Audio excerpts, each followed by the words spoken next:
تاسو یقین وکئ چې اوس هم ډیر داسې ځوانان او ډیرې زنانه شته، حتی د پاخه عمر والا خلک شته چې هغه اوس لا د اوداسه فرایض نه پیژني. هغه ته په دا عمر کې هم د اوداسه سنتونه نه دي یاد. دا د مسلمان لپاره څومره لویه کمزوري ده چې ستا عمر په اسلام کې تیر سو، ډیره برخه دی په اسلام کې تیره شوې ده، لږ پاته ده، په دې وخت کې هم تا د تر اوسه د اوداسه فرایض او سنتونه نه دي معلوم. یقینا ډیر داسې مسلمانان شته. نو په اوداسه کې 4 فرایض دي، دا یاد وساتئ. په دې فرایضو کې که یو پاته سي اودس نه دی صحیح. اول فرض دا دی ټول مخ پاکول، ټول مخ پرېمنځل، د ویښتانو د راشنه کېدلو څخه بیا تر زنې پورې او دا شان د غوږو تر نرمیو پورې دا مخ به ټول پریولي. دا په اوداسه کې فرض دی.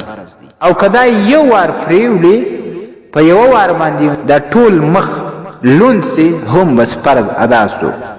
3 واره والی بیا په دې کې سنت دی. دویم فرض دا دی لاسونه تر څنګلو پورې پریولل چې دواړه څنګلې پکې داخلي شي. دا لاسونه پریولل، دا لندول، یو وار چې لانده سي فرض ادا سو. 3 واره چې ته پریولې دا بیا سنت دی. دریم فرض هغه د سر د څلورمې حصې مسح ده. د سر د مسح اسانه طریقه دا ده چې دواړه لاسونه لانده کړي، د کوچنۍ ګوتې څخه 3 ګوتې مثال دا ګوتې د دواړو لاسونو سره یو ځای کړي، بس د تندي د خوا څخه دا لاسونه کش کړي تر چټ پورې، بیا د هغې خوا دغسې راکش کړي چې ټول سر مو په د لاسو کې راسي، بیا تر تندي پورې بیرته لاسونه راورسوئ. نو دا د سر مسح سوله. په دې کې دا 4مه حصه مسح چې وسول دا فرض ادا سو. د ټول سر مسح چې راغله په دا لاسونه کې ټول سر را داخل سو، نو هغه بیا سنت ده. او 4م فرض هغه دا دی چې خپل پښې تر بجلکو پورې پریولل، بجلکې به پکښې داخلي وي. نو دا چې یو وار ته پریولې فرض ادا سو، که 3 واره پریولې نو 3 واره والی سنت دی. په قرآن کریم کې په سورة المائده کې د اوداسه دغه فرایض یاد شوي دي. او د اوداسه لپاره چې کم سنتونه په احادیثو کې راغلي دي، 15 سنتونه فقهای کرامو د احادیثو څخه راایستلي دي. په الدر المختار، علم الفقه، رد المحتار وغیره کتابونو کې نقل شوي دي. اول سنت دا دی چې د اوداسه لپاره نیت وکړي. په زړه کې دا نیت کول چې د ثواب او الله رب العزال د رضا او خوشحالي حاصلولو لپاره د اودس کوم، چې په دې سره زما دا بدن صفاسي او د لمونځ الله ته وکم. بس په زړه کې داسې یو سوچ جوړ کړه، دغه د اوداسه لپاره نیت سو. دغه نیت کول په زړه کې ورته سنت دی. دویم د اوداسه څخه مخکې بسم الله الرحمن الرحیم ویل سنت دی. دریم سنت دا دی چې بس بیا به اول وار لاسونه تر دا مړوندو پورې تر بندونو پورې 3 واره پریولي. دا سنت عمل دی. او 4م سنت بیا پسې دا دی چې مسواک استعمال کړي. که چیرې داسې نرم مسواک وي چې د زنانه و ووریو ته تاوان نه کوي، نو زنانه دغه مسواک استعمالولی سي. او که داسې کلک مسواک وي چې د زنانه ووریو ته تاوان کوي، بیا د زنانه خپل مسواک چې د زنانه و کم راځي هغه د استعمال کړي. او 5م سنت دا دی چې بیا به خوله پریولي. خوله باید 3 واره پریولل سي، او د 3 واره کې هر وار تازه نوي اوبه راواخلي. او په دې کې ښه مبالغه دا وکړي چې اوبه غړغړه کړي حتی چې تر ستوني پورې اوبه ورسېږي. او که د انسان روژه بیا دومره مبالغه نه ده ضروري چې خامخا به اوبه تر ستوني رسوي. دا په خولې کې اوبه واچوه، صرف یې وښوروه، بس دغه د خولې پاکوالی سو. او 6م سنت دا دی پوزه پاکول. که د روژه نه یې په خوله نو 3 واره و پزې ته اوبه یوسه، په سا باندې لږ اوبه کش کړه چې دغه اوبه ستا د سږمو بیخو ته ورسېږي. هر وار به تازه تازه اوبه راخې. او که د یو چا روژه وي بیا دومره مبالغه نه ده پکار. بیا که صرف دا کوچنۍ ګوته لنده کې په سږمو کې یې وښورئ هم کفایت کوي. اووم سنت دا دی چې ژیره خلالول. ژیره داسې خلالیږي چې په لپه کې به اوبه راواخي، د زنې د خوا به یې د ویښتیانو بیخو ته دا اوبه وروشیندي او د لاندې د خوا څخه به په دا ژیره کې په ویښتانو کې ګوتې واچي، لوړې خوا ته به دا ګوتې راکش کړي. دغه ته د ژیرې خلالیدل وایي. دا ژیره خلالول هم سنت دی. په دې کې به هم کوشش کوي چې د ویښتیانو بیخونه لاندې سي هغه اوبه ور ورسېږي.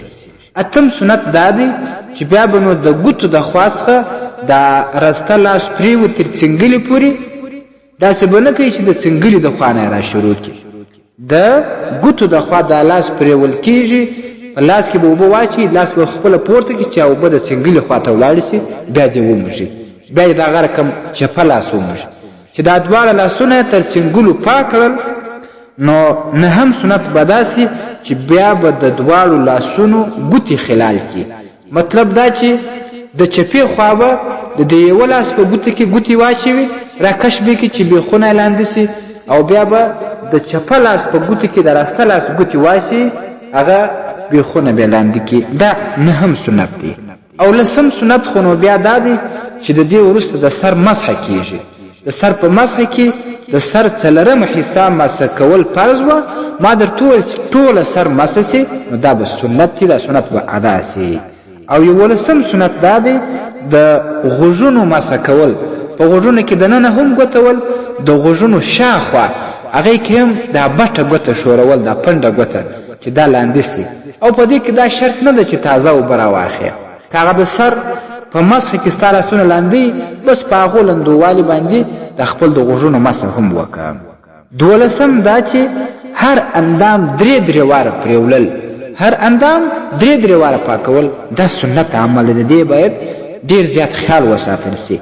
ډېر داسې مسلمانان شته چې دغه سنت خیال نه ساتي، بس کله یو وار پرېوي، کله دوه واره پرېوي، ځان ورنه خلاصوي. نه، ښه اودس وکړئ، درې واره هر اندام پرېولل سنت عمل دی. په دې باندې د انسان ثواب زیاتېږي. او دیارلسم سنت پکې دا سو چې دا اندامونه په ترتیب باندې پرېولل. مثلا اول نیت و، دویم پسې بسم الله و، بیا لاسونه تر بندونو پورې پرېولل، بیا مسواک وهل، بیا خوله پرېولل، بیا پزه پرېولل، او بیا ټول مخ پرېولل، بیا د ژیرې خلالول، دا شان بیا لاسونه تر څنګلو پرېولل، بیا د هغه وروسته خپل د لاسو ګوتې خلالول. نو په دغه طریقه باندې به دا اودس په ترتیب باندې کوي. داسې دی نه کوي چې اول لاسونه پرېوي تر څنګلو پورې، بیا نو ټول مخ پسې پرېوي. دا د سنت خلاف عمل دی. د سر د مسح او د غوږونو د مسح وروسته بیا مستحب دا ده چې تازه اوبه راواخي، د ګوتو په چپه خوا باندې دا خپل څټ مسح کړي. څټ دا مطلب چې د غوږونو د نرمیو سره ګوتې ولګوي، سیده یې لاندې راکش کړي. بس دغه ته د څټ مسح وایي. دا په اوداسه کې مستحب ده. د هغه وروسته به بیا خپلې پښې پرېولي. پښې به ښه په احتیاط باندې پرېولي، او د پښو د ګوتو خلالول باید ځینې پاته نه سي چې د هغو بیخو ته هم اوبه ور ورسوي.